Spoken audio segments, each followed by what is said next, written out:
Good morning. Welcome. Thank you. Yes. Good morning. That's my colleague. It's okay. This is our dynamic. So, welcome to the WASH Access, Housing, and Affordability session. It's really a catch-all. So we're going to talk about WASH and lots of things as it connects to WASH, and then affordability. And each of us have a very different perspective, very unique perspective on this issue that we'll share with you. So my name is Alexandra. I am the Executive Director of the Center for Water Security and Cooperation, and I will be your facilitator / moderator for this session. The Center for Water Security and Cooperation focuses on law. So we are a group of water lawyers who are working to ensure that our laws and our institutions, really our legal infrastructure, is sufficient to achieve water security and universal access to water and sanitation. With that, during this conversation, we are going to explore the intersection of WASH access, as I said, access to other basic necessities like housing, and affordability and equity in access, especially when a household doesn't have the financial resources to afford water and wastewater services and other basic necessities. So we have three phenomenal panelists today who I'm really excited could join us. Their names are Mona Jacobs, Francine Moreno, and Jason Starks. So first, each panelist will give a short presentation on their work and their perspective on the topic. At the beginning of their presentation, they will say a little bit more about themselves from their own voice, and then we will move into a panel discussion and then open it up for Q&A. So on that note, Mona, I'm going to turn it over to you.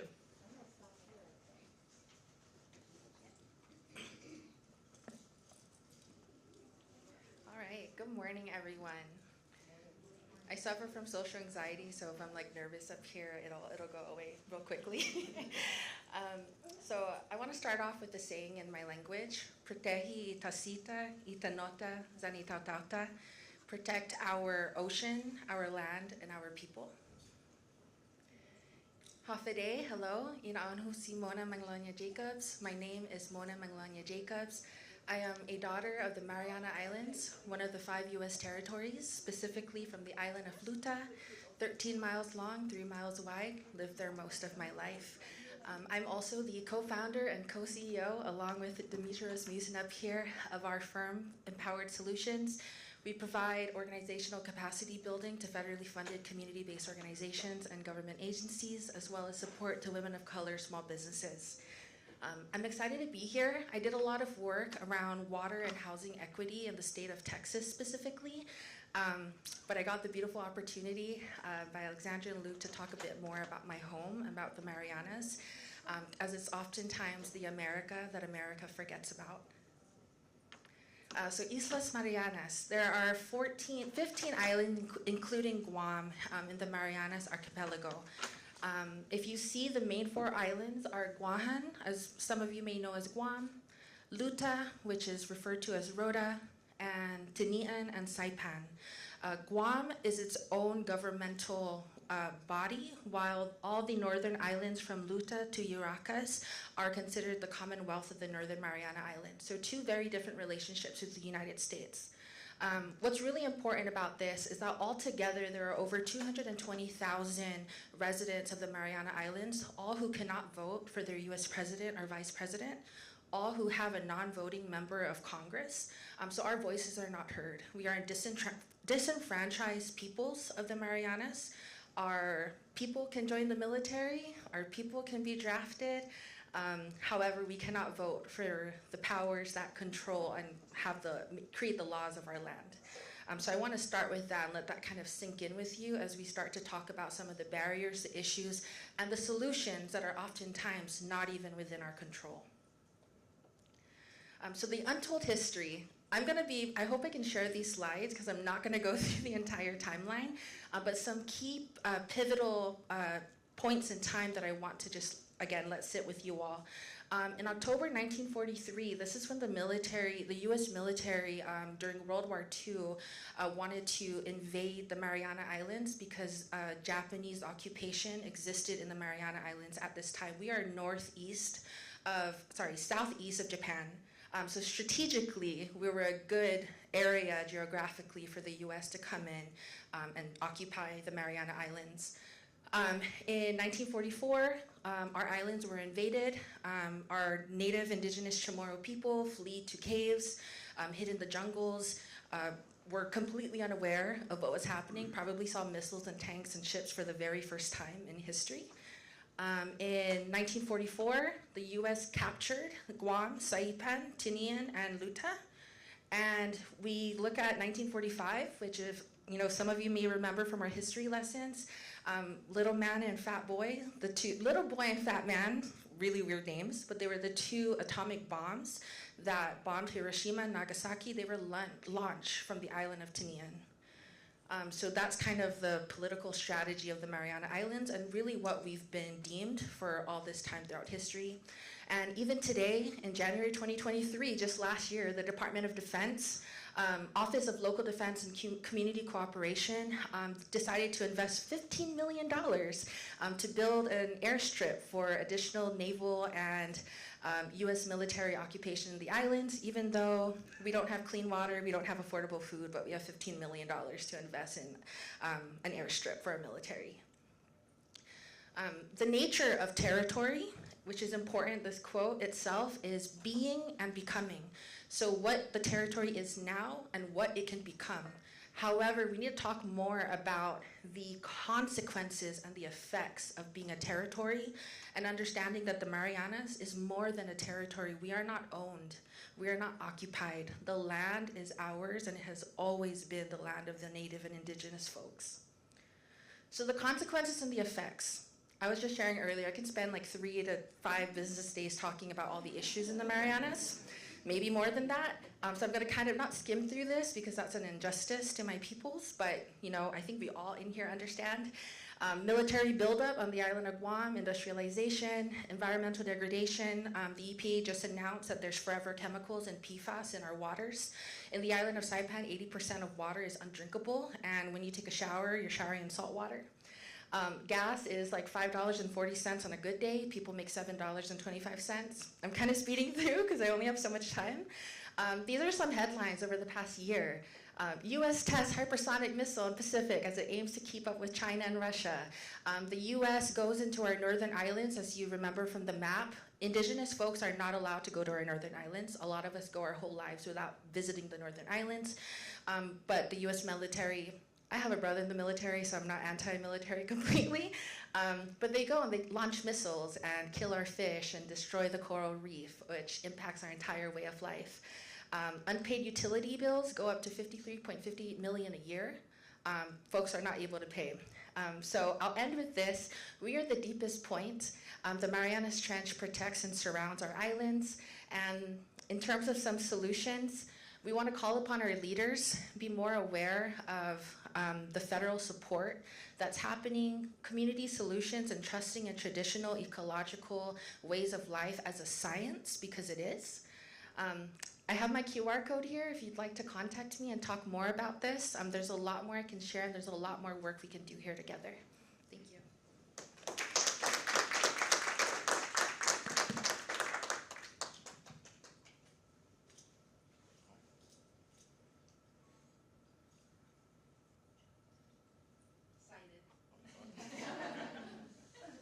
Good morning. How you doing? My name is Jason Starks. I'm with the Office of the People's Counsel. I'm a community outreach specialist, and I thought for these slides, I figured I would let you know a little bit about why I'm here and what I think we should be doing today.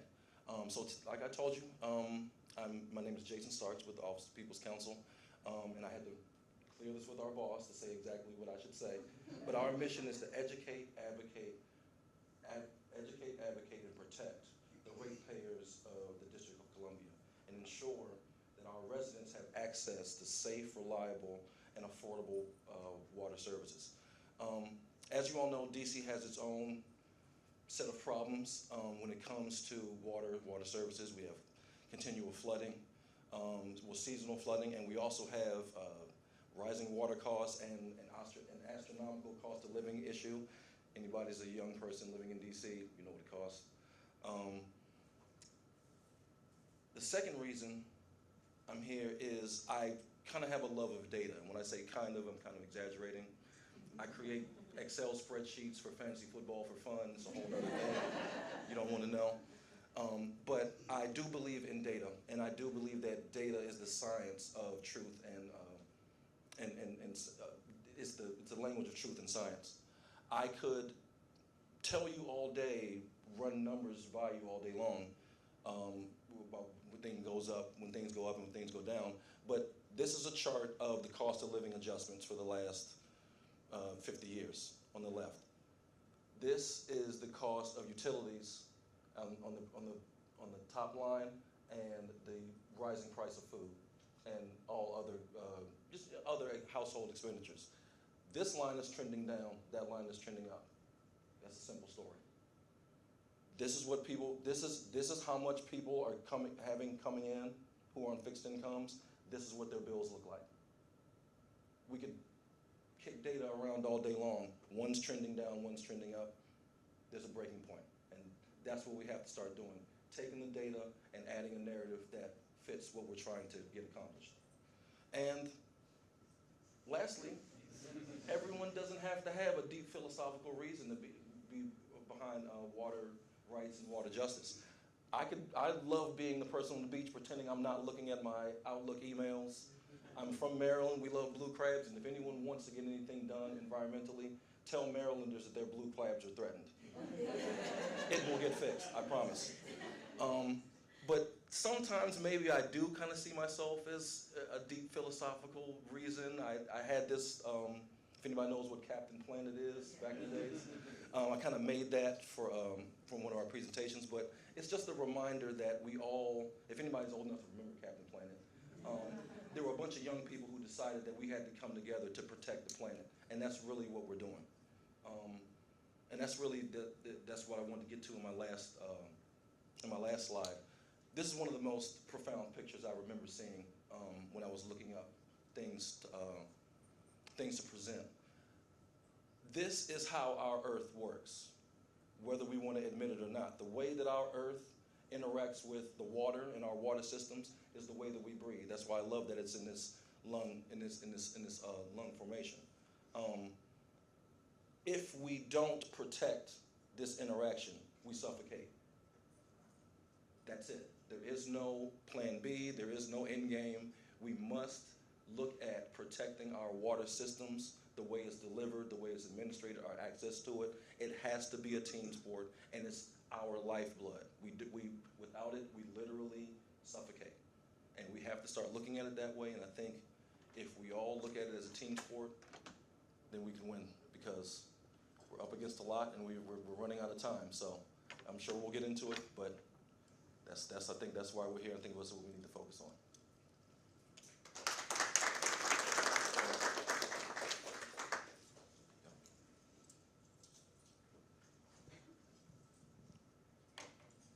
Goiana Tailuchi, which means welcome in Yupik. So Goiana Tailuchi from Alaska as well. I'm so thankful to be here, and I'm so excited that everybody here is equally passionate about water and wastewater. My name is Francine Moreno. I am Yupik with familial ties to Alakanuk, Alaska, so I like to pull out my handy dandy map of Alaska. Midwest Coast is where my family is from, and I'm currently living in Anchorage, Alaska. I'm a mother of an 18-year-old son, Jaden, and I have a chocolate lab. Her name is Bella. And I am now the Director of Rural Utility Management Services at ANTHC, where I've been for almost 19 years. I never in a million years thought growing up that I would be working in water and sewer. However, with real lived experience, having to go to a bathroom in a 5-gallon bucket because my pipes in my home froze when it was freezing outside is something that nobody should ever have to live through or experience. Access to piped water and sewer within their home is a right. In this field, I have the distinct privilege of giving back to my people in a real, critical, and meaningful way. Sokoyana, which means thank you, or welcome, for the privilege of sharing our experience of water and sewer access, housing, and affordability in rural Alaska. So welcome to Alaska. As we see here on this map, Alaska is the largest US state. It's 1/5 the size of the United States and is 2.5 times larger than the state of Texas, where my dad is from.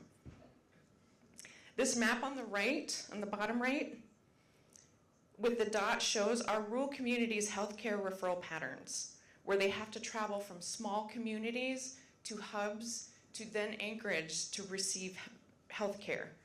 And that travel is equivalent to traveling from Colorado to Missouri just to receive basic healthcare.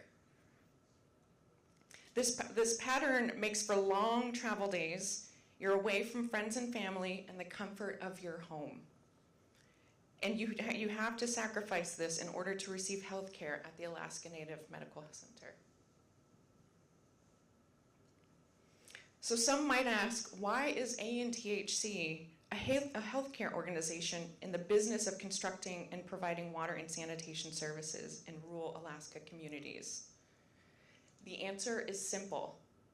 Prevention versus reaction, to achieve our vision that Alaska Native people are the healthiest people in the world. Today, Alaska has over 2,300 homes and over 30 communities without access to running water within their home. They also have the lowest rate of in-home plumbing in the nation.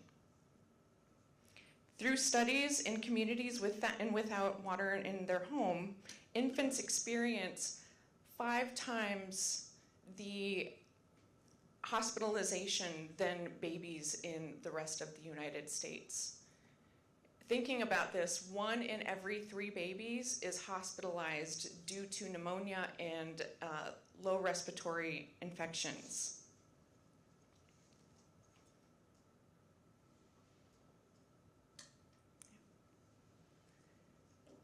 Today, rural Alaska experiences a significantly higher cost of living due to the remote locations, only accessible by plane or boat.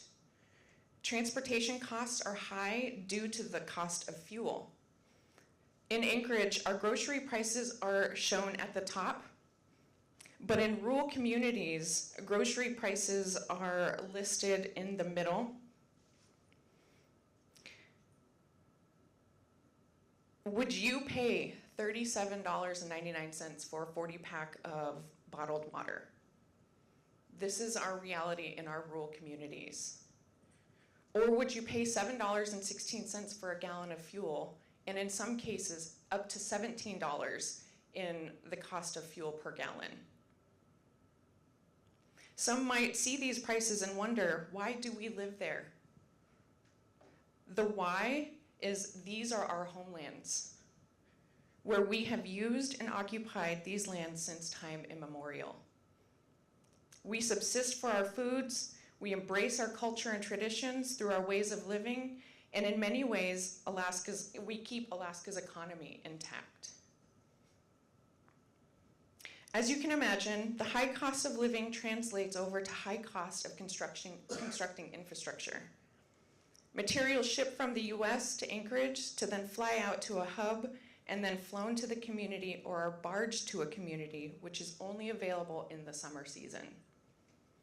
And the cost of operating and maintaining this infrastructure, needing to keep this water thawed in -40 degrees, is not easy, and this is not factoring in blizzards and wind.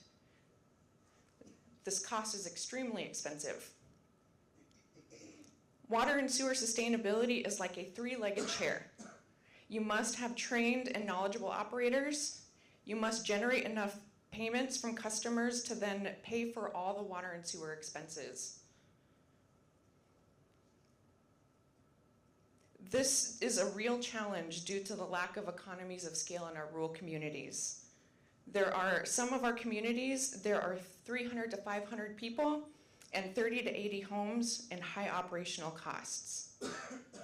As you can see from the utility rates here, in Anchorage we pay $114 per month. In some communities, it's upwards of $250 for water and sewer per month. So our work not only brings water and wastewater services to rural Alaska, but we've also implemented programs to support our communities in managing, operating, and maintaining their infrastructure. In rural Alaska, the ability to secure funding to increase and expand housing, reduce energy costs through energy renewables, expand technical assistance support, and encourage community engagement for creative revenue solutions, all are necessary not only for improved health and achieving ANTHC's vision that Alaska Native people are healthiest people in the world, but we want to ensure that this service is available for generations to come. Indigenous people are resilient and creative. We shouldn't have to sacrifice our identity, culture, and ways of living to be able to afford food, housing, or utilities. Koyana.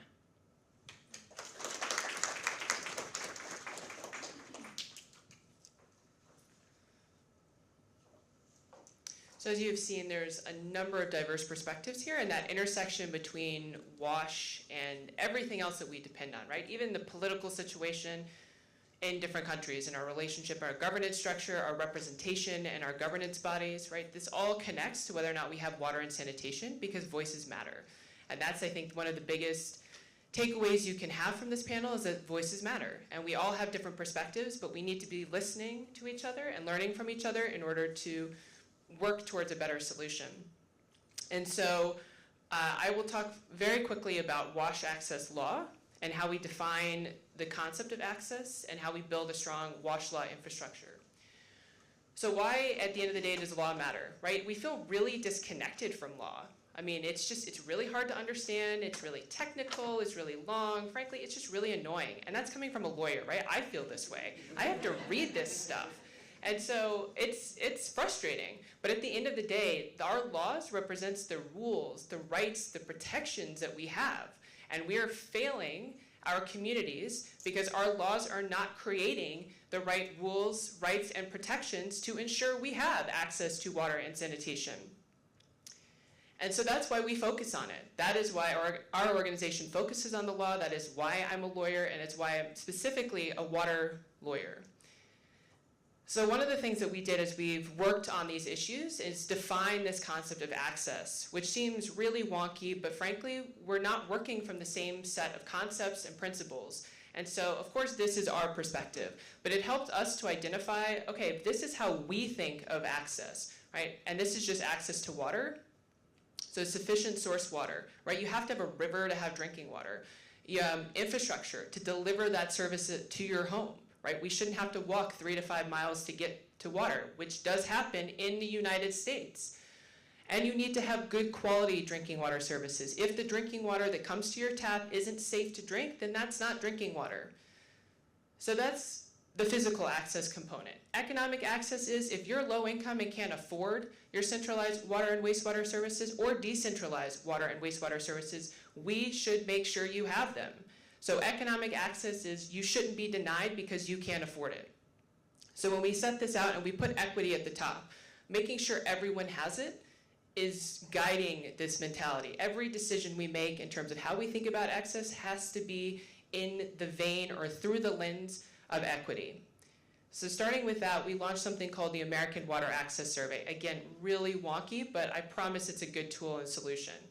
So we work to identify the specific areas of law that matter. Like what kind of laws do you need in place to create and ensure access? And again, you're probably thinking to yourself, well, how do these words on a page matter? Like if I just say you have a right, what does that mean?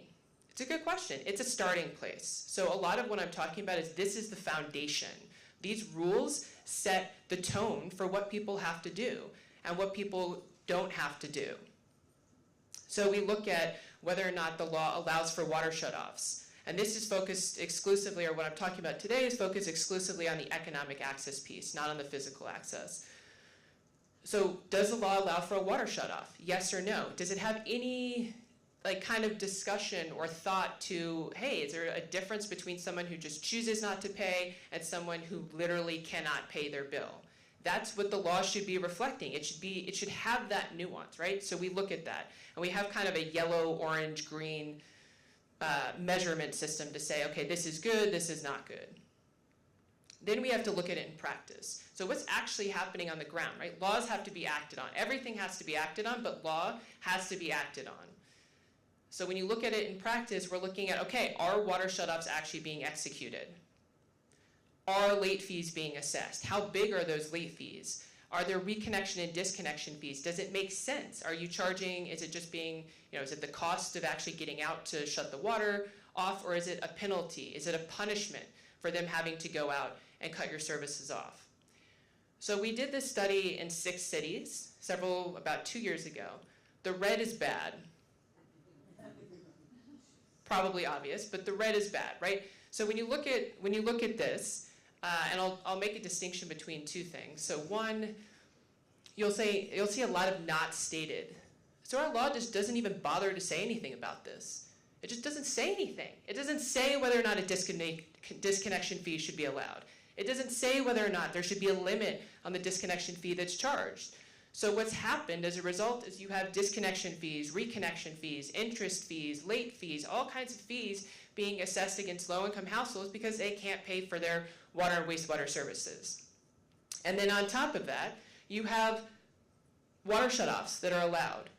And so this is the law. The good thing and somewhat a little bit of hope is that we'll see a little bit more green here because this is what's happening in practice. And while that's hopeful, the one thing I will remind you of is that this can change instantaneously. These are decided by the CEOs, the general managers of your water and wastewater utilities. Their leadership is powerful, and they can set the tone for the practices, but the next GM and the next CEO who doesn't necessarily share that vision, this can all become red very easily. And that's the importance and power of law. It sets that baseline. It says this is what you cannot do. This is how we need to protect our citizens.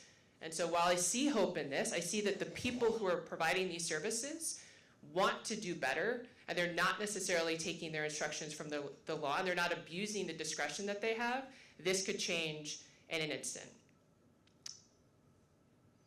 So on that note, I want to move into a panel discussion on these issues, and specifically diving more into the rights part of this. So what is our right? So my first question for the panel is, what does the human right to water and sanitation mean to you? And if you were to achieve that right, how would you measure that success? What would that look like for your community, for the nation, for the world? Francine, do you want to kick us off? Human rights to water and sanitation, to me, means that every single person has access and the right to water within their home. This leads to good health. No elder, child, friend, or family member should have to use a honey bucket when they go to the bathroom, or a wash basin to wash their hands, clean their home, or wash their dishes. In Indigenous culture, each of our actions and efforts today not only are just for us, for our benefit, but it is for our people 7 generations beyond us. We are building generational health for our future, and that is always the right reason for this work.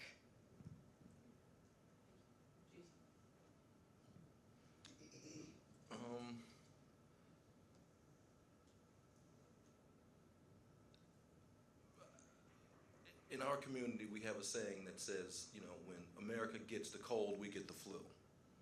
And when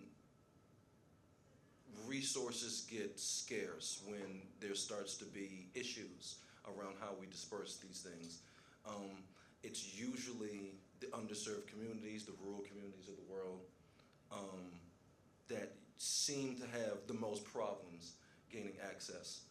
I think real change would look like and feel like the problems when they happen are equitable, or the problems are being shared, not just having to go find the solutions. I always have a vision of Katrina in my mind. My family's I'm from here, but my family's from Louisiana, and seeing the solution so far away from the Superdome is the issue. you know, we will have problems with paying the bills and things like that, but when there's a major problem, equity to me looks like equal solutions in the times of crisis. So I hope it's safe to say that I think everyone in this room, I hope everyone in this room believes that our rights to water and sanitation, well, water and sanitation is a human right. I think for me, it's less about what it means to me and more about what it means to those in power. Because I know what it means to me. I see it. I've lived it. My parents, you know, my brother, they're in the islands. And I think for me, in terms of it being a human right, kind of is woven into, similar to what Francine has shared, like our indigenous way of life, where we do not believe that we own water. We don't own our land. Water is ours to share and ours to also nurture the land that nurtures us. And I think that that's really kind of the issue in terms of like colonialism in the Marianas, is that there are a lot of Western beliefs that everything has to be industrialized, everything is a profit making. You know, this is mine and this is yours, and here's a boundary, and I can use this water and you can't. And that goes against the way of life for a lot of people. And I mentioned this lightly in my presentation, that in a lot of these indigenous communities and just communities that have lived there for hundreds and thousands of years, that there is traditional ecological knowledge that is not recognized as a science, but has sustained our people for hundreds and thousands of years. You know, only fishing as much that fish can provide, only taking from the land what we can give back to it. So I think for me, in looking at it as a human rights issue, we also have to acknowledge how that has translated over time. And again, less what it means to me and everyone in this room, but what it means to the people who are down the street.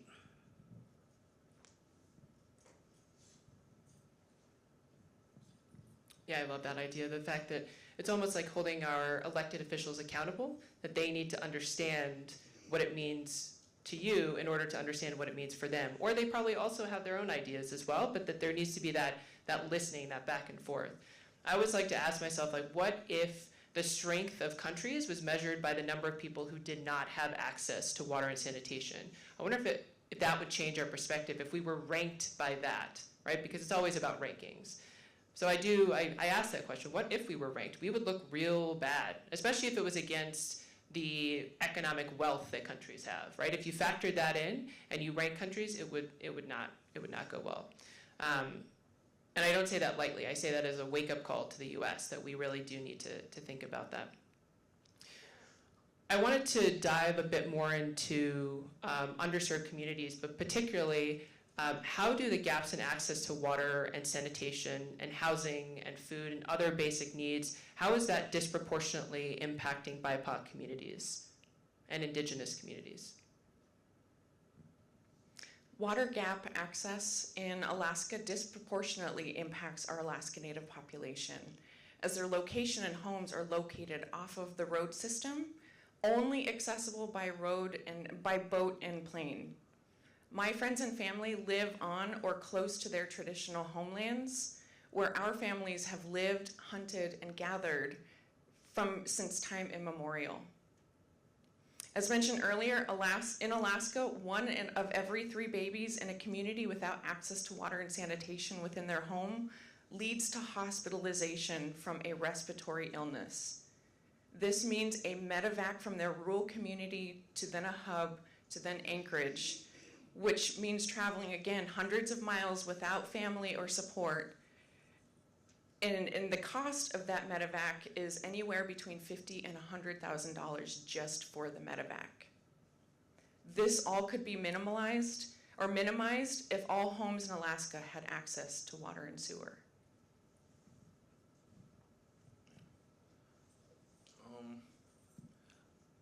As a community outreach specialist, I hear directly from members of the community when they're having problems. I say at a lot of these conference things that, we look at numbers on the paper, we look at statistics and data, but these are people that we're talking about, and they're going to call me. They're going to call me and tell me their problems. And we're going to get into data a little bit later, but there is no data that can quantify the stress, the anxiety that I can hear in these people's voices when they call me. It does a number on you, but it kind of pushes you to remind people that these problems they're not just numbers on the paper to us. This is the difference between an 80-year-old couple on a fixed income having to leave the home that they built or not because of gas, water, electric, what have you. So these things, they're political issues for some people, but for us, they are life and death, real life situations. And, I think that's how it impacts our communities a little bit differently. To some, it's an issue. To us, it's survival. So, that's kind of the difference in how we see the issue. Yeah, I mean, how do gaps in access to water impact Black, Indigenous, and people of color communities? That's a very loaded question because, Google social determinants of health and there's your answer.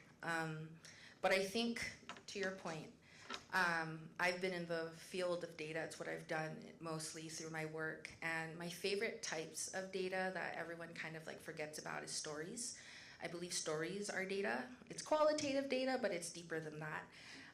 And I think in terms of how we view how it disproportionately impacts our communities is by calling it out and saying what it is. And just to drop a bit of that imagery is, if you may be familiar, there are colonias across the Texas and Mexico border. Nearly everyone living in the colonias are the lowest of the lowest income. Over 30% of the population in the colonias are children. And they do not, most of them do not have safe, sanitary, sound housing, potable water, adequate sewage system. So we see that in the Texas-Mexico border. We see it in Flint, Michigan, but also in Newark, New Jersey, which actually is the #1 city with the worst water in the United States. And we don't really hear about Newark, New Jersey, right? But for the folks who are from there, your water is not good, letting you know. And also, over 50% of residents, or close to 50% of residents in Newark, New Jersey are Black. And we don't hear those stories, but it is what it is. And it has dated back to the early 2000s. So the water issues in Newark, New Jersey, I'm not even from Newark, New Jersey, but it goes back to the early 2000s, and it's still an issue. So in terms of how it disproportionately impacts us, it has disproportionately impacted us since the day the Mariana Islands became a U.S. territory, which was over how many hundreds of, 167 years ago, actually, I'm lying. We are the youngest U.S. territory. But through that entire lifespan, through my grandfather's entire lifespan, it has impacted us till this very day. I'll kind of leave it with that.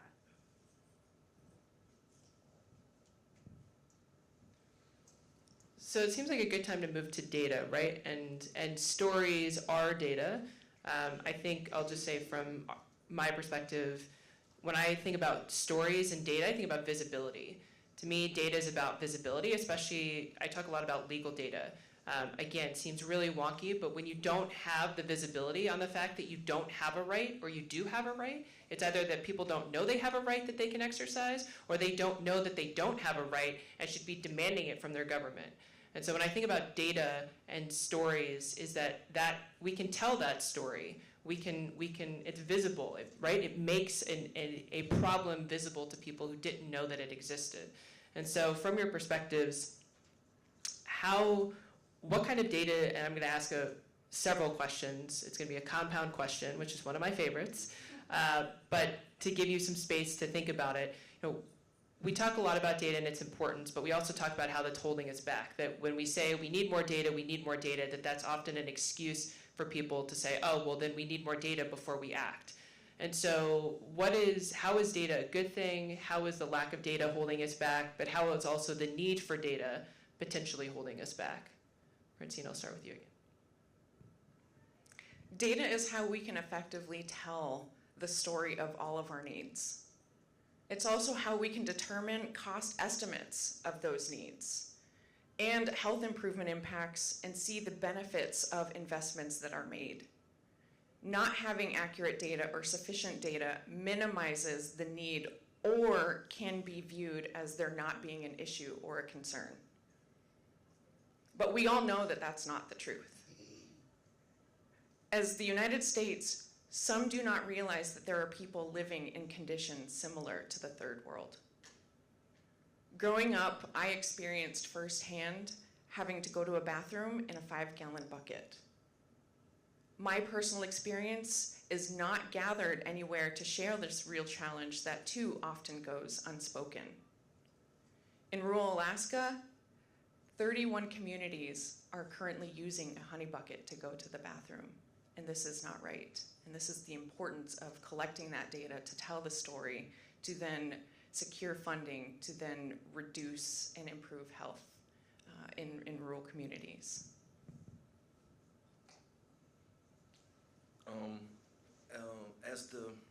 At the Office of People's Counsel, we actually collect a whole lot of data. Like I said, I'm a consumer outreach specialist, so every time someone calls me, we get a list of the utilities that they need help with, where they live, some background information. And this information really helps us plan out and strategize as to who needs what, where, and how. It doesn't take very long in our business to recognize a trend. And when we see a trend, when we see 15, 16, 17, 20, 100 households that have the same thing, best believe that this is a trend in the city. And it's very, very important that we have the numbers to back up the stories because, and as I'm learning, again, I'm a data person. I can look at an Excel spreadsheet and I can draw context out of that. Especially with what Alexandra does, you have to have both. Unfortunately, we live in a time where just having the facts isn't enough. It's sad that we got there, but you need to have solid data and you need to have a narrative that fits what it is you're trying to do. And you have to present it in a way that allows even people who are data deniers and climate change deniers, you have to put it in your face, a lot like I did with that slide that you all saw. Cost of living is up and down, the price of utilities is going up. Easy. I can tell you that, in 2020, there was $5 million in outstanding water bills, and there were 13,000 homes from which that debt came from. And in January of this year, there was $30 million of debt, and there were 10,000 homes which that debt came from, right? Which means we have 3,000 less homes in debt, but we have 6 times the amount of debt, right? Now, we can all extrapolate from that, but it looks better when I have the cost of living juxtaposed next to the rates going up. But it's how we present it, it's how we digest it, and making sure that when we go forward, we have a narrative that we can use to forward the cause, backed up with the data in a way that makes sense to everyone so we can kind of move it along further. But we always want to have the data to back things up. The narratives don't go far without it. So I might say something that's very contradictory. Maybe controversial, maybe disruptive, but as a data person, I made a whole Google sheet for our trip out here to DC. I'm also a Virgo, so I love me a good spreadsheet. I'm tired of data. You want data? Go to the colonias. You want data? Go take a shower in Saipan Island and shower in salt water. You want data? Go walk down the street to the projects. That's data. I don't know how many times you have to convince people in power that people need help.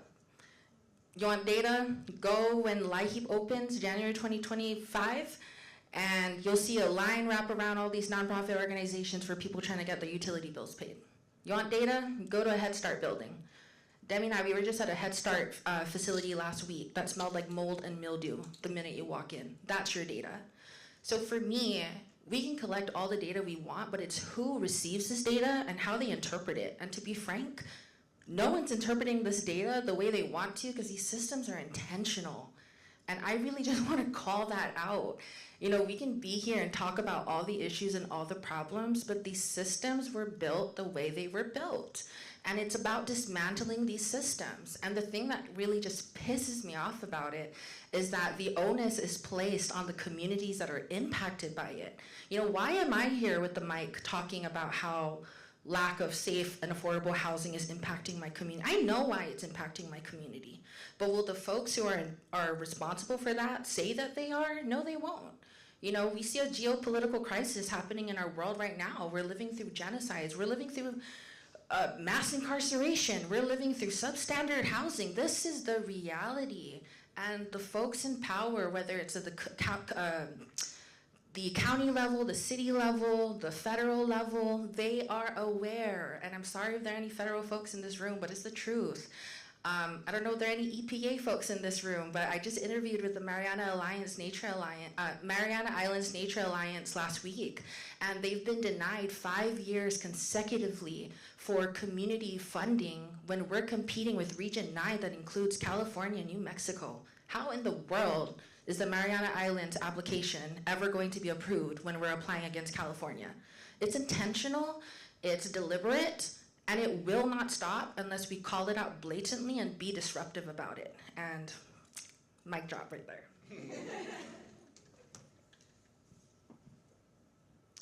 On that note, I want to open it up for questions. So any questions from the audience? Fantastic. One of the, maybe this is like less of a question, more of a comment. I think it's really interesting that for the three of you, you're representing you're based in jurisdictions that don't have adequate representation.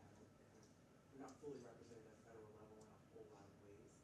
And so I guess I'm wondering, when you think about, you know, establishing a right to water nationally at a federal level, like, how do we even have the conversation when there are so many folks who are still left out? As you say, you know, the system is working as designed, so it is intentionally leaving people out. So I guess I would just love to hear your thoughts, anyone's thoughts on, and I guess maybe what comes to mind for me, I think someone from Water had said it yesterday, referenced John Powell and targeted universalism. So like the concept of working on issues for the people who are most vulnerable and most impacted, and that other folks will benefit, right? And so I guess I'm wondering, what would a human right to water look like for folks who have been intentionally left out and who are still existing in ways where there's not full representation, but what would that look like in terms of, if we can do this for folks living in your communities, right, where there's structurally, you're being left out currently in terms of representation, like, how would that then maybe be a building block for the rest of the U.S. in terms of understanding how to activate that right, or how we engage in that, or make that, how do we implement that? And so it's a little, sorry, that probably wasn't like a well-structured question, but I think I would just, it's such a juxtaposition that y'all are talking about rights and water and structure in this day and age when structurally you are being left out, right? And so if we can talk about how do we ensure that right for these communities, then maybe that will help inform how we can think about that right in other jurisdictions, states, that type of thing.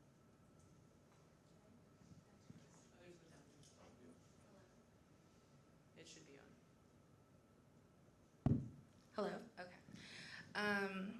So, not to say the more boring part of my work, but I spent a lot of time looking at state plans. So when LIWAP came out, I led a committee in Texas reviewing LIWAP. When the eviction diversion program came out during COVID, our agency at the time was one of the first 5 pilot programs for the state of Texas for eviction diversion program. So I think first and foremost to your question is transparency. People need to know where their tax dollars are going, and people need to know how they're being spent. People need to know what federal funds are going into their communities and how they can access those funding and those programs. So I think for me, kind of like an easy fix that literally could happen tomorrow by the flick of a wrist, someone signing a piece of paper, is when it came to LIHEAP and LIWAP, we were trying to fight for categorical eligibility. If you're on SNAP, you should get LIHEAP. If your child goes to Head Start, you should get LIWAP. If you're on, fixed income, you should automatically be eligible for eviction diversion program. But no, we want to put 10 pages of applications. You need to provide 5 pay stubs. You need to prove to me why you need this, right? So I think for me, a lot of that, we actually provided public comment to the state agency that was in charge of these funds and saying, literally, it's a checkbox. If you Google right now your LIHEAP state plan, it's a checkbox. And that's what's so frustrating to me, is check the box for categorical eligibility, and that in itself will help folks access something that they have the right to. So for me, it's as simple as a checkbox. Oh, and just to back you up, I'm the community outreach person that helps people through that process. You're correct. The less paperwork, the better. But if I heard your question correctly, I think it's a two-layered thing. I think first, we need to have an understanding that water is a little bit different from a normal utility. We live for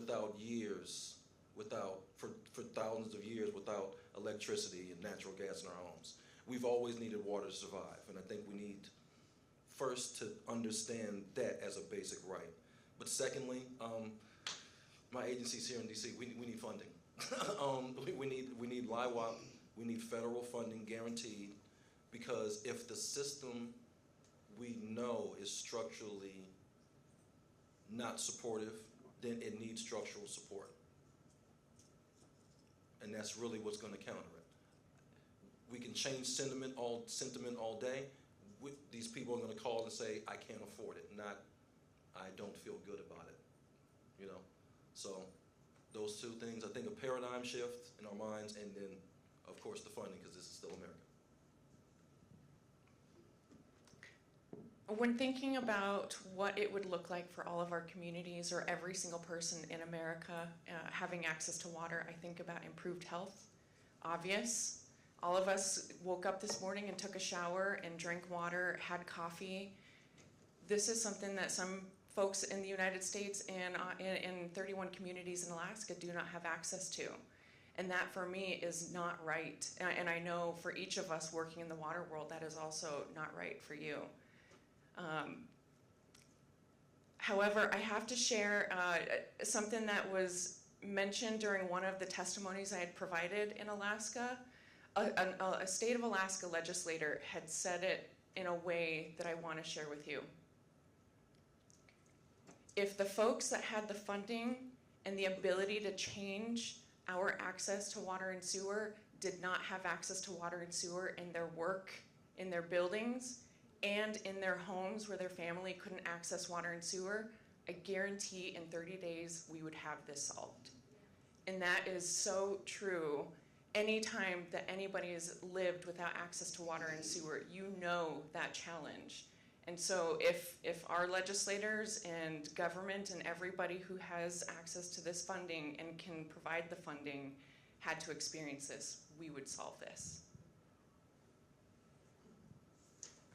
I'll just add maybe two thoughts very quickly. One is that I usually acknowledge more up front, and I didn't today, but that I believe strongly in the power of law. The problem is that the law is and has been used to discriminate against people. It's being used to discriminate against people. We're hearing that today. The vacuum of law is also, as Mona said, an intentional discrimination against people. And we don't think about it like that. But that vacuum of law, the fact that we do not and have not recognized a human right to water, is a vacuum in the law that seems to demonstrate that we just don't care. Because the power of law is that we make it. The flaw of law is also we make it. So, it's about as flawed as humans are. But that doesn't give us an excuse. We know that water matters, and we know that water matters especially, well, for everybody, but that we have discrepancies that we need to explicitly address, and that should be in law, right? We should have targeted, our law should target where the dollars go. They should say, look, if there's a community that doesn't have water, that's where it needs to go. You don't have water, you don't have sanitation, my lord, that is the first place that money goes. The fact that the Northern Mariana Islands is not getting federal tax dollars, that's a problem. That needs to be examined. So I do, it's important to recognize that our laws are failing us, but that they're also the solution in many ways, and that recognizing that human right to water, not in the ways that I think 4 or 5 states have, in such a way like Virginia recently passed a resolution. A resolution is not a law. It's a statement from their legislature like, hey, cool, we like human right to water and sanitation. That's really it. It doesn't provide any protections. The state of California, they have a human right to water. It means, it doesn't mean nothing, but it essentially is we have to consider this as we draft policy, but you can still turn off water utility because we're not going to interfere with your operations. That is a huge flaw in our system. So, just a quick response. One more question? We have lots of questions. Go ahead. I'm going to give you the mic because. I'm good. So I think I'm with the Water Research Foundation. I think a lot of times some of the institutional challenges that people are seeing are the silos, and that when you think about WASH, you're just thinking about provision of that service and not the interconnectedness that families experience with housing or other issues that they're dealing with on day to day. And then you also bring in this idea that water is taken for granted. For years, we've been trying to just provide it without knowing where it comes from, the treatment, where it goes. And so from a community advocacy standpoint, are there connections that you're seeing to help people understand the linkages between the water systems and these other considerations that families are faced with day to day? Are there ways that we can strengthen that to break down some of those silos? Because you might talk to a utility and they're like, hey, well, we just work with ratepayers, and the ratepayers may not be everyone. That's kind of a very isolated situation and the representation that you talk about.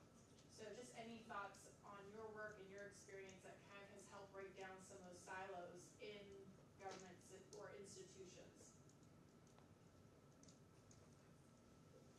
And if not, we've got other questions. I can add real quickly. So I mentioned the Mariana Islands Nature Alliance, and they're trying to break these silos down. But again, we can only break as much. But for like everything we chip away, it's like 5 times more bricks are added. So to that point, right, we've applied for EPA grants for the past 5 years and have been denied every single time. So at this point, it's like our voice is only as loud as folks will allow us to speak. So I think to hopefully answer your question is like looking at these grassroots organizations that are doing the work on the ground, they know their communities, and giving them the platform. So as you're doing your research, just finding these organizations that already know what the solutions are, and instead of trying to draft these solutions for them, it's taking those solutions and running with it.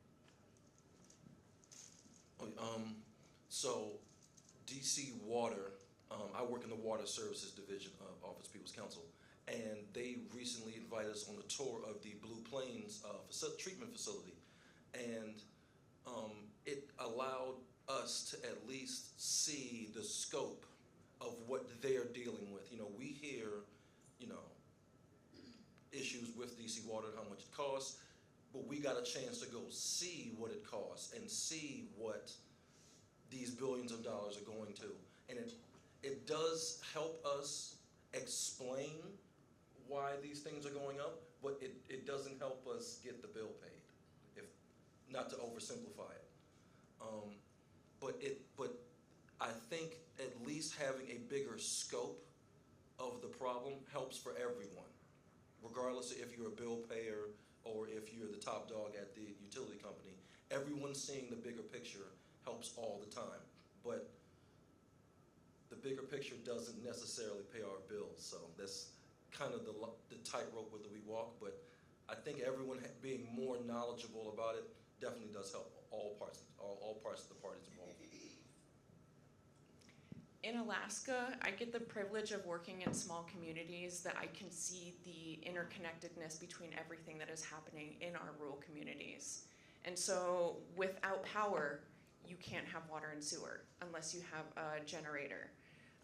If the cost of groceries in a grocery store is so expensive, that means that the income is going to be spent there and they won't be able to afford to pay for water and sewer or their power bill.